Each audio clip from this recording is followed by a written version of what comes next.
MBBS करून बाहेर पडलेले लोक असतात, हजारो वर्ष बाहेर असतात. पण प्रत्येक गावामध्ये आपण एक पर्टिक्युलर डॉक्टरकडे जातो. का जातो? की आपल्याला माहीत असते की बाबा या डॉक्टरकडे गेल्यानंतर त्याच्यामध्ये स्किल आहे तो आपल्याला बघायचा, ठीक आहे.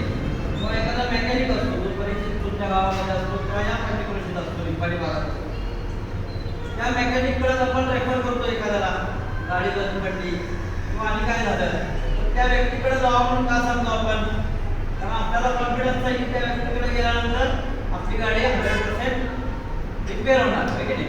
तर हे जे आहे ते स्किल आहे. हे स्किल कशामुळे येतं व्यक्तीच्या अंगामध्ये? एक म्हणजे तुम्ही प्रामुख्याने नॉलेज घेतलं पाहिजे, ठीक आहे. आता तुम्ही सगळे 10वी पास केलेला आहात, ITI पूर्ण करत आहात, काही लोक काही फर्स्ट इयरला आहेत, सेकंड इयरला जाणार आहेत. या लोकांनी